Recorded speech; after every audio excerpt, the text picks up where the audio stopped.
नमस्ते. नोहाच्या काळातील जलप्रलयामुळे पेट्रोल मिळू लागले.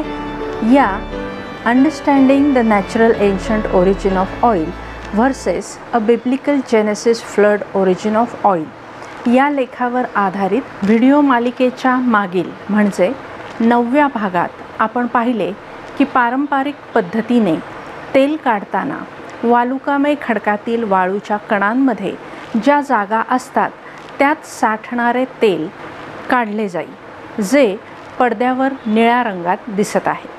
आता मानवाची इंधनाची गरज इतकी वाढली आहे की गेल्या 15 वर्षापासून शब्दशः जणू वाळूच नव्हे तर पाटीचा दगड, ज्याला आपण स्लेट म्हणतो, रगडून तेल काढले जात आहे.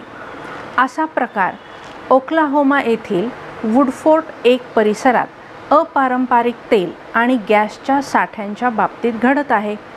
जवळजवळ अभेद्य वाटणाऱ्या येथील खडकात सूक्ष्म पातळीवर सच्छिद्रता आहे हे वरचेवर समजून येत नाही. शेल आणि सिल्ट स्टोनमध्ये साधारणतः फक्त 2 ते 60% सच्छिद्रता असते. पडद्यावर आपण ते पाहू शकता. या दुसऱ्या आकृतीमधून शेल खडक, त्यांचे प्रकार आणि वैशिष्ट्ये आपल्या लक्षात येतील. एखाद्या कॉन्क्रीटसारखे ते अभेद्य वाटतात. सध्या या वुडफोर्ट शेलला आर्थिकदृष्ट्या फार महत्त्व प्राप्त झाले आहे. यामध्ये साठलेला मिथेन वायू काढण्यासाठी उभ्या विहिरीतून पुढे 2 मैलभर अंतरापर्यंत क्षितिज समांतर आडवी विहीर खणली जाते. वेगवेगळ्या 25 ते 30 ठिकाणी हायड्रॉलिक तडे पाडून तेथील वायू वाहता करून बोरवेलमधून गोळा केला जातो. काळ्या तेलाच्या शेल आणि इतर खोल तेलाच्या शेलचे पृष्ठभाग खणन या मुद्द्यांतर्गत माहिती घेताना वेगवेगळ्या ठिकाणी केलेले खणन काम समजून घ्यावयास हवे. पृथ्वीच्या पृष्ठभागावर महोगनी झोन येथे उघडकीस आलेल्या ग्रीन रिव्हर फॉर्मेशनच्या पॅराशूट क्रीक परिवारातील कोलोरॅडोमध्ये तेल तयार करण्यासाठी खोदकाम करण्यात आले होते.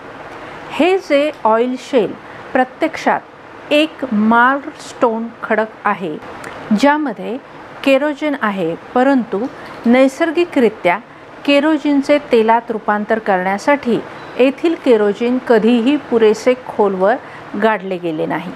केरोजिनला तेलात रूपांतरित करण्यासाठी 750 डिग्री सेल्सिअसपेक्षा जास्त तापमानात गरम व्हावे लागते, तरच कार्बन 20 लांबीपर्यंतचे तेलाचे रेणू तयार होतात. आजच्या तेलाच्या किमतींनुसार ही काळी शेल आता आर्थिक नाहीत, म्हणून उत्पादनात नाहीत. मात्र भविष्यासाठी हे एक मोठे उगमस्थान आहे. तरीही व्योमिंगमधील तेल उद्योगात ऑइल शेलमधून जे हायड्रोकार्बन युक्त तेल काढले जाते ते कार्बन 20चे अणू असणारे, तसेच 500 ते 750 डिग्री सेल्सिअस तापमानात उष्णतेने शुद्ध करून काढलेले आर्थिकदृष्ट्या परवडणारे तेल असते.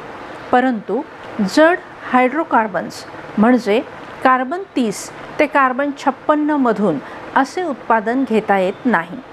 काढलेल्या तेलाची रचना नैसर्गिक तेलापेक्षा पुरेशी वेगळी असल्याने ऑइल शेलपासून मिळालेले नैसर्गिक द्रवपदार्थ तेलाला थेट पर्याय म्हणून वापरता येत नाहीत.